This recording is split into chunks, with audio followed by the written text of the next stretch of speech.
नमस्कार, अपना उत्तर प्रदेश लेकर मैं हूं आपके साथ संदीप निरंजन सरकार। लखनऊ में GIS 2023 का भव्य आगाज हुआ, जिसमें सांस्कृतिक कार्यक्रमों की झलकियां भी देखने को मिली और इस मौके पर CM योगी आदित्यनाथ भी मौजूद रहे।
जिस हिसाब से ये हमारा शहर शुरू होकर जा रहा है और प्रगति की ओर बढ़ रहा है।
खुशकिस्मत है कि हम इस पावन धरती पर बैठे हुए हैं।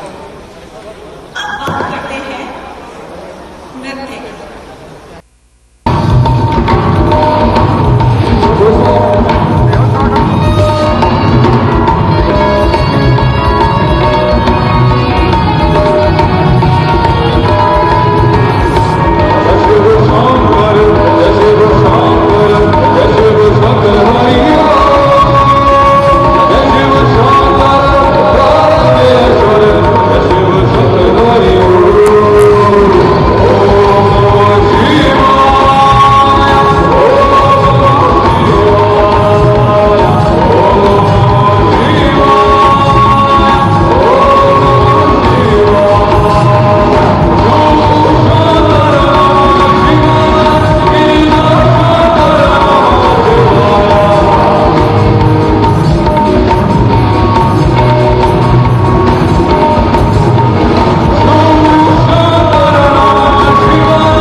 तो वहीं लखनऊ में आयोजित जीआईएस 2023 में केंद्रीय गृह मंत्री अमित शाह ने भी शिरकत की है। इस मौके पर सीएम योगी आदित्यनाथ भी मौजूद रहे और सीएम योगी आदित्यनाथ ने कार्यक्रम को भी संबोधित किया।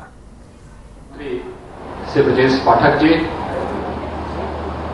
प्रदेश सरकार के एमएसएमई विभाग के मंत्री श्री राकेश सचान जी, सहकारिता विभाग के मंत्री श्री जेपीएस राठौर जी, मंत्रिमंडल के मेरे सभी सहयोगीगण, भारतीय जनता पार्टी के प्रदेश के अध्यक्ष, आज के इस कार्यक्रम में उपस्थित प्रदेश के मुख्य सचिव, पुलिस महानिदेशक, फिक्की के अध्यक्ष श्री शुभ्राकांत पांडा जी, यूपी चैप्टर के अध्यक्ष श्री मनोज गुप्ता जी, एमएसएमई सेक्टर और सहकारिता क्षेत्र से जुड़े हुए सभी उपस्थित भाइयों बहनों, आप सबकी ओर से, प्रदेश की 25 करोड़ जनता की ओर से मैं देश के यशस्वी गृह और सहकारिता मंत्री आदरणीय अमित शाह जी का उत्तर प्रदेश की राजधानी लखनऊ में आयोजित इस ग्लोबल इन्वेस्टर समिट के आज के इस सम्मेलन में हृदय से स्वागत करता हूं, अभिनंदन करता हूं। हम सब जानते हैं कि माननीय गृह और सहकारिता मंत्री जी का व्यक्तित्व देश के 4 महापुरुषों की छाप को स्पष्ट अपने साथ लेकर के चलता है। एक ओर भारत की प्राचीन उस ऋषि परंपरा का प्रतिनिधित्व जो आदि जगत गुरु शंकराचार्य की परंपरा की साधना से जुड़ी हुई है। दूसरा, एक कुशल संगठनकर्ता के रूप में जो आचार्य चाणक्य के रूप में हम सबको दृष्टिगोचर होता है। एक प्रखर राष्ट्रभक्ति का वह तेज जो वीर सावरकर के रूप में इस देश ने आजादी के आंदोलन के रूप में देखा, और एक अंत्योदय से अमृत काल की विकास की यात्रा के विजनरी नेतृत्व के रूप में दुनिया के लोकप्रिय नेता आदरणीय प्रधानमंत्री जी के मार्गदर्शन में इन 4 महापुरुषों के एक समन्वय के रूप में जो एक व्यक्तित्व हम सबके सामने देखने को मिलता है, जिनके ऊपर देश के अंदर आजादी के अमृत महोत्सव वर्ष में जो एक बड़ा कार्य आदरणीय प्रधानमंत्री जी ने जो विभिन्न प्रकार के कार्यक्रम किए, वह आत्मनिर्भरता के लक्ष्य को प्राप्त करने की दिशा में जिस कदम को आगे बढ़ाया था, उसमें सहकारिता की इतनी बड़ी भूमिका है। और सहकारिता जैसे मंत्रालय का नेतृत्व किन हाथों में दिया जाना चाहिए, यह कोई नाम सामने आया था तो आज के गृह मंत्री और सहकारिता मंत्री आदरणीय श्री अमित शाह जी का नाम आया था। आज उनका मार्गदर्शन हम सबको प्राप्त होने जा रहा है। इस अवसर पर उनका हृदय से प्रदेशवासियों की ओर से स्वागत और अभिनंदन करता हूं। मित्रों, हम सब जानते हैं उत्तर प्रदेश सूक्ष्म लघु मध्यम उद्यमता देश का सबसे बड़ा आधार रखता है। लगभग 96 लाख एमएसएमई यूनिट हमारे पास प्रदेश के अंदर मौजूद है, लेकिन ये सभी एमएसएमई यूनिट 2017 के पहले मृत प्राय सी थी, उपेक्षित थी, दम तोड़ रही थी।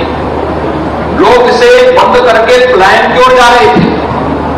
मुझे याद है कि जब 2016 में भारतीय जनता पार्टी ने उत्तर प्रदेश विधानसभा चुनाव के पूर्व अपना लोक कल्याण संकल्प पत्र जनता के लिए तैयार किया था, उस लोक कल्याण संकल्प पत्र में आदरणीय प्रधानमंत्री जी के मार्गदर्शन में उस समय उत्तर प्रदेश के प्रभारी के रूप में आज के माननीय गृह और सहकारिता मंत्री श्री अमित शाह जी ने एक लाइन उसमें डलवाई थी कि उत्तर प्रदेश की पहचान जिन कारणों से है, उनमें से एक महत्वपूर्ण कारण यहां की परंपरागत उद्यम भी है।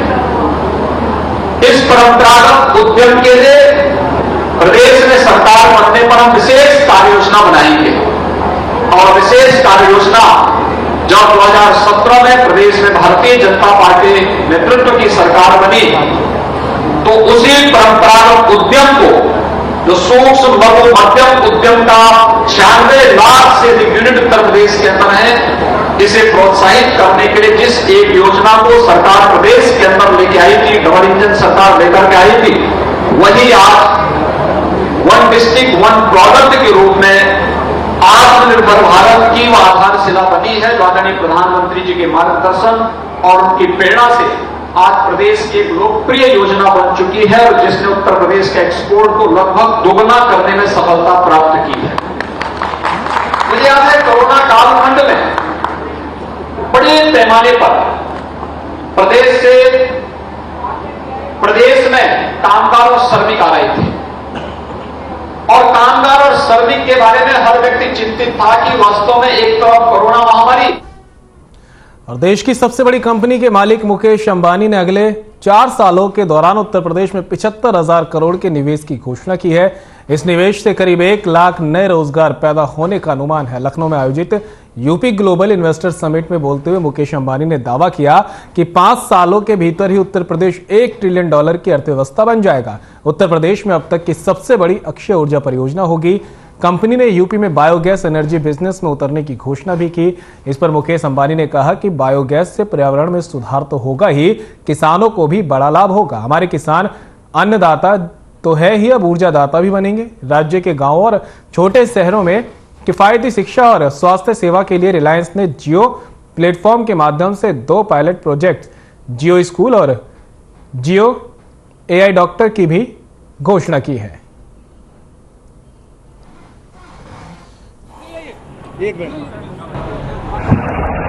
Most respected Prime Minister Shri Narendra Modi ji, respected Governor Srimati Anandiben Patel, respected Defence Minister Shri Rajnath Singh ji, respected Chief Minister Shri Yogi Adityanath ji, distinguished dignitaries, my esteemed friends from industry and business, आप सभी को मेरा सादर नमस्कार। Uttar Pradesh global investor summit विकास का एक महाकुंभ है। यहाँ दूसरी बार आना मेरे लिए सौभाग्य की बात है। लखनऊ पुण्य नगरी है, लक्ष्मण की नगरी है। उत्तर प्रदेश पुण्य भूमि है, प्रभु रामचंद्र जी की भूमि है। गंगा यमुना सरस्वती के संगम की भूमि है। परम आदरणीय प्रधानमंत्री जी, our nation has transformed remarkably since you have become Prime Minister in 2014. Guided by your vision and driven by your laser-sharp focus on execution, a bold new India is taking shape. An India which will fulfill the aspirations of its 1.4 billion citizens. Modi ji, you have aptly said that India has now entered its Amrit Kaal. This year's budget has indeed laid the foundation for India's emergence as a developed nation. It stands out for its highest ever resource allocation for building the foundation for country's growth in terms of capital expenditure. This is bound to not only boost economic growth but also achieve greater social welfare.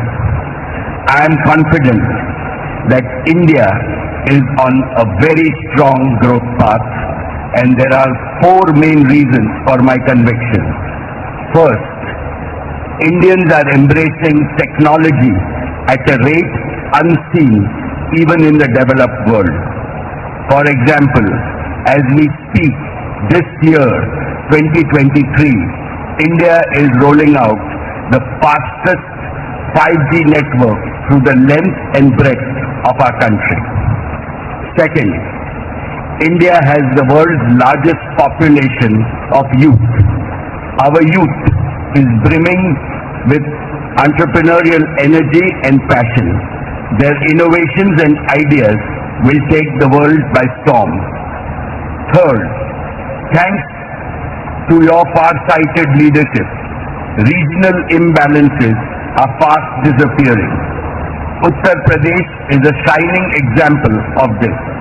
The divide between urban India and rural Bharat is also closing. Fourth, and most importantly, you have brought about a fundamental change in the mindset of the nation. There is unprecedented hope and optimism among the people. Nobody in the world can question the fundamentals of Indian economy. They are robust. And now is the time for all our enterprises to step up on the accelerator. Because Udyog and Sahyog always must go hand in hand. सम्माननीय श्री योगी जी, जैसे आज पूरी दुनिया के लिए भारत आशा का केंद्र बन गया है, वैसे ही आज नए भारत के लिए उत्तर प्रदेश आशा का केंद्र बन गया है। नोएडा से गोरखपुर तक लोगों में जोश और उत्साह दिख रहा है। लॉ एंड ऑर्डर की बात हो, इंफ्रास्ट्रक्चर की बात हो, ईज ऑफ डूइंग की बात हो, उत्तर प्रदेश भारत का उत्तम प्रदेश बनकर उभर रहा है। UP is also blessed with a highly motivated and result-oriented administration. Therefore, all of us representing India's business community at this summit would like to assure you that we have come to partner with you in your Vision 2030. Together, we can and we will transform India's most populous state into one of India's most prosperous states, achieving your vision of $1 trillion economy in the next 5 years. Allow me to spell out Reliance's commitment towards Uttar Pradesh. Investor summit पर अखिलेश यादव का बयान। Summit को लेकर सरकार पर कसा तंज, CM नहीं देंगे कोई भी इंसेंटिव, बीजेपी से ज्यादा झूठा कोई भी नहीं, ये कहना है अखिलेश यादव का। तो इस वक्त की बड़ी खबर आपको बता रहे हैं लखनऊ से आ रही है, जहां पर अब ग्लोबल इन्वेस्टर समिट को लेकर अखिलेश यादव का भी बयान सामने आया है। अखिलेश यादव सरकार को घेरते नजर आए हैं। इस वक्त की बड़ी खबर, इन्वेस्टर समिट पर अखिलेश यादव का बयान। अखिलेश यादव ने कहा कि सीएम नहीं देंगे कोई भी इंसेंटिव, साथ ही उन्होंने कहा कि बीजेपी से बड़ा झूठा कोई भी नहीं है। लखनऊ से इस वक्त की बड़ी खबर से आपको रूबरू करा रहे हैं, जहां पर इन्वेस्टर समिट को लेकर अखिलेश यादव का बयान आया है और समिट को लेकर अखिलेश यादव सरकार को घेरते नजर आए हैं। सीएम नहीं देंगे कोई भी इंसेंटिव, ये कहना है अखिलेश यादव का। साथ ही उन्होंने कहा कि बीजेपी से ज्यादा झूठा कोई भी नहीं है।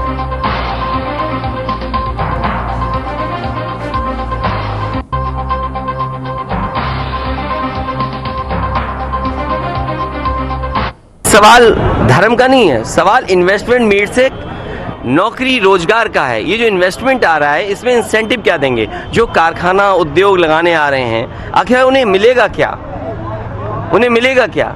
जब तक आप ज़मीन नहीं देंगे, पानी नहीं देंगे, बिजली नहीं देंगे, टैक्स में सहूलियत नहीं देंगे या कोई इंसेंटिव नहीं दोगे तो वो क्यों आप क्या इन्वेस्ट करेंगे? वो जाके मध्य प्रदेश में इन्वेस्ट कर देंगे, गुजरात में कर देंगे, महाराष्ट्र में कर देंगे, वेस्ट बंगाल में कर देंगे, तेलंगाना में कर देंगे। तो इसलिए हमारे बाबा मुख्यमंत्री जी के सामने दिल्ली वाले लोगों ने बड़ी परेशानी पैदा कर दी है। उधर प्रदेश में ग्लोबल इन्वेस्टर समिट 2023 के लिए कुशीनगर जनपद स्तरीय निवेश कुंभ का शुभारंभ हुआ है, जिसमें जिलाधिकारी और मुख्य विकास अधिकारी सहित निवेशकों और उद्यमी गणों ने हिस्सा लिया। इस दौरान आयोजित कार्यक्रम को संबोधित करते हुए विधायक पडरौना मनीष जायसवाल ने कहा कि कुशीनगर एक कृषि प्रधान क्षेत्र है और इस क्षेत्र में इस बात की परिकल्पना भी नहीं की जा सकती थी कि यहां जितना ज्यादा निवेश उद्योग का सृजन होगा। साथ ही मनीष जायसवाल इस निवेश के लिए मुख्यमंत्री का आभार भी व्यक्त करते नजर आए।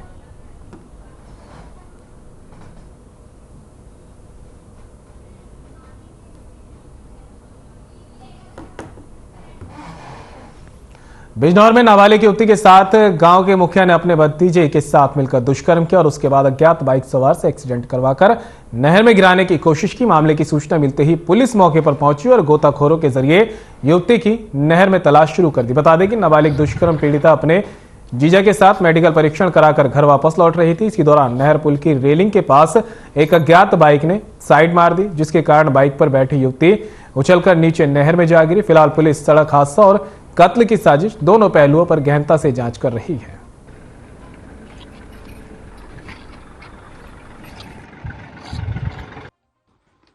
गए तो बकरी के चारा लाने, उसको मैं काफी दूर तक खड़े, मेरी बहन चीख मारी तो भागी गई बहन के लिए और दोनों बारह बड़ी मेरी बहन को बलात्कारी, फिर बाद मारने की धमकी दी, घर से निकलने नहीं दे रहा था यो। फिर वहाँ कोर्ट पहुंची,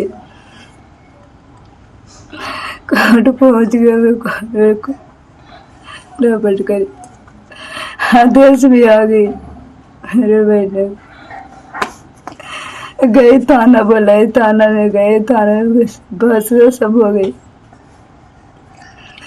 फिर कल मेडिकल भी बनवाई मेरी बहन की, धामपुर भी ले जाकर मेरी भी धमकी देके वो घर को भगा दी, तुम चली जाओ घर को, तुम्हारी कोई काम नहीं है। तो मैं वहाँ से मेडिकल मुआयना करवाया, मेडिकल कराने के बाद फिर एसओ साहब के द्वारा आए थाने हम, उन्होंने रिपोर्ट देखी, बयान लिए थोड़े से, फिर बोले कि चले जाओ तुम, हमें भेज दिया। मैं नहर में आ रहा था हरेबली की साइड से नहर पे, और मेरी कोई पता नहीं कौन बंदा था, वो कह नहीं सकता जलजीत का आदमी था किसका आदमी था, ये तो मेरी पहचान में नहीं। जब डिसबैलेंस गाड़ी हो गई, भिड़ गए तो लड़की नहर में जा पड़ी, टांग उछल गई। क्या उसने टक्कर मारी आपकी बाइक पे? साइड मारी। तो कोई कार वाला था या बाइक थी? बाइक। जनपद बिंजौर के चांदपुर तहसील की ग्राम अजदेव में गांव के दबंगों ने बारातियों के साथ अभद्रता करते हुए कन्या पक्ष के लोगों के साथ मारपीट की। बता दें कि ग्राम अजदेव निवासी रामचंद के लड़की की शादी के लिए बारात आई हुई थी। डॉक्टर लाल सिंह के परिवार ने पुरानी रंजिश को लेकर बारात नहीं चढ़ने दी, रास्ता बंद कर दिया। इसके बाद लाल सिंह ने घर वालों के साथ पहले तो कन्या पक्ष के लोगों के साथ जमकर मारपीट की, बाद में बारातियों को खदेड़ दिया। यहां तक कि बारातियों को खिलाए जाने वाला खाना भी दबंगों ने बिखेर दिया। पीड़ित की ओर से पुलिस को पूरे मामले की शिकायत की गई, वहीं पुलिस पूरे मामले की अब जांच पड़ताल कर रही है।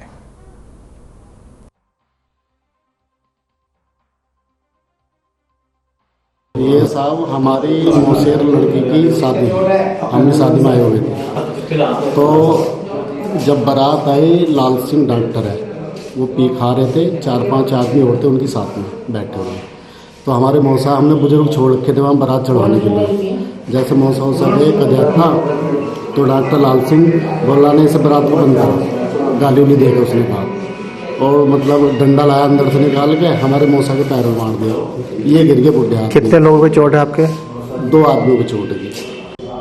अस्पताल में जब जाने उनकी बारात चढ़ गई थी, हमने उनके जैसे मांडे के सामने आए, उन्होंने डंडे धड़क के थे अपने उसमें, और डंडे जब चलाए तो ऐसे चल रहे थे लौंडे और दौड़ते, मेरे भी ऐसा डंडा उन्होंने मार दिया जो खोपड़ी इस डंडे गोटी टूट गई। शादी किसकी थी? शादी मेरी पोती की थी, बारात चल रही थी तुम्हारे पोती की। उधर चर्चित बीजेपी कार्यकर्ता और समाज सेवी प्रिंस चौधरी के काफिले से 2 युवकों की दर्दनाक मौत हो गई, जिसके बाद बवाल मच गया। वहीं मेरठ पुलिस ने भगोड़ा घोषित करते हुए प्रिंस चौधरी पर 25,000 रुपए का इनाम घोषित कर दिया है। सड़क हादसे का मुख्य आरोपी प्रिंस चौधरी को पिछले कई दिनों से पुलिस की नजरों से फरार चल रहा था। प्रिंस चौधरी अपने वाहन से काफिले के साथ मेरठ के परिशिष्टगढ़ से होकर मंत्री के कार्यक्रम सम्मेलन में शिरकत करने जा रहे थे। प्रिंस चौधरी के वकील अनुज चौधरी ने बताया कि प्रिंस चौधरी की एक आंख नहीं है, ऐसे में वो कभी गाड़ी ड्राइव नहीं करते, बल्कि हमेशा ड्राइवर ही गाड़ी चलाता है। प्रिंस चौधरी के वाहन से स्कूटी सवार 2 युवकों की मौत नहीं हुई, बल्कि किसी अन्य काफिले से हादसा हुआ है और प्रिंस चौधरी को साजिश के तहत फंसाया जा रहा है। वहीं मुंसिफी कोर्ट ने 14 दिन की न्यायिक हिरासत में जेल भेजने की कवायद शुरू कर दी है।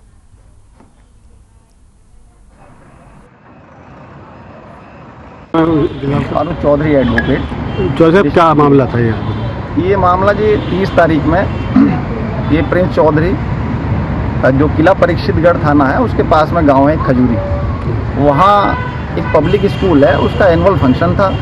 उसमें ये लोग बतौर विशिष्ट अतिथि इनवाइट थे और वहाँ मंत्री जी भी इनवाइट थे, सोमेंद्र तोमर जी। ये लोग अपने कार्यकर्ताओं के साथ 30 तारीख में लगभग 12:30 बजे के करीब किला परीक्षितगढ़ कस्बे से होकर उस स्कूल में जा रहे थे।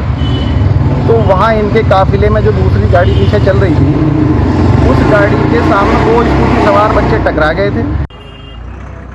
कुशीनगर पुलिस ने शातिर अंतर्राज्यीय नकबजनी चोर गिरोह का भंडाफोड़ किया और गिरोह के 4 सदस्यों को गिरफ्तार किया, जिनके पास से पुलिस ने 4 अवैध तमंचा, 3000 नगद, चोरी के आभूषण, 18 मोबाइल और 2 बाइकें बरामद की है।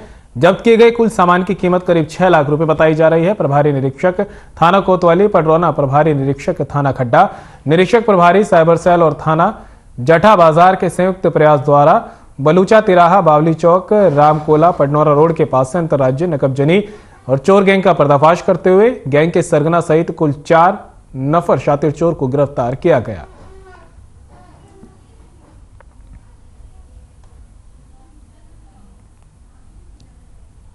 जनपद कुशीनगर के अंतर्गत थाना कोतवाली, थाना खड्डा, हनुमानगंज, जठा बाजार, सर्विलांस, साइबर टीम और स्वाट टीम ने मिलकर एक सराहनीय कार्य करते हुए अंतर्राज्यीय चोरों और नकबजनों के एक गिरोह का भंडाफोड़ किया है। इसमें 4 अभियुक्तों की गिरफ्तारी की गई है, जिनके नाम विकास, राजन, निकेश और भोला है। इनका एक विस्तृत आपराधिक इतिहास है। उत्तर प्रदेश और बिहार के अलग अलग जनपदों में इन्होंने चोरी की घटनाएं कारित की हैं।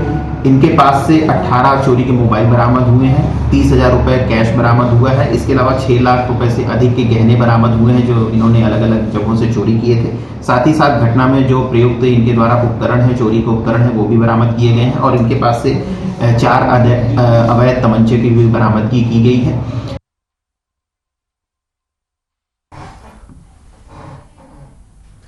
खबर बिजनौर से है। सेवा भाव मानव जाति का सर्वश्रेष्ठ गुण है और सेवा भाव से ईश्वर की प्राप्ति का मार्ग होता है। जिलाधिकारी उपेश मिश्रा ने नवगठित कांवड़ रक्षा दल के सदस्यों का कांवड़ यात्रा को शांतिपूर्वक, सकुशल, सुविधाजनक और सम्मानपूर्वक संपन्न कराने, सहयोग उपलब्ध कराने का आह्वान किया।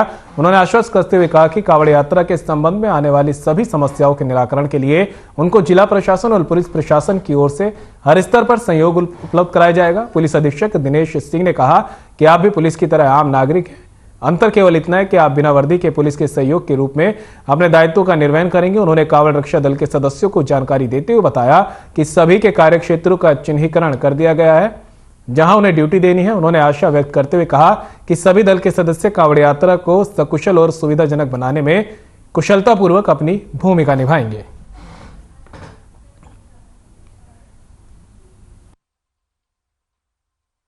ये जो प्रयास है इसकी प्रशंसा की जानी चाहिए और ये केवल कांवड़ के लिए नहीं किया जा रहा है। आपके सद्गुणों के कारण, आपकी अच्छाई के कारण हम लोग सदैव आपको अपने अंग के रूप में एक व्यवस्था को चलाने के लिए पुलिस और आम आदमी के बीच में जो एक मित्रता होनी चाहिए, एक समझदार होना चाहिए, उसके दोनों के बीच में आप हमारे लिए कड़ी के रूप में काम करेंगे। मुझे ऐसा पूरा विश्वास है और मैं ये चीज़ और भगवान से प्रार्थना करूँगा कि ये जो पूरी कांवड़ का समय है, हम और आप सारे लोग मिल करके इसको इतना बेहतर बनाएं कि किसी भी व्यक्ति को जो कांवड़ी लेके जा रहे हैं। हर वर्ष के बाद इस बार भी शारदीय कांवड़ यात्रा प्रारंभ होने वाली है, जिसके क्रम में हमने सारी व्यवस्थाएं सुनिश्चित कर दी हैं और इस पर विशेष प्रयोग के रूप में हमने अपने कांवड़ रक्षा दल का जो गठन किया, जिसमें कि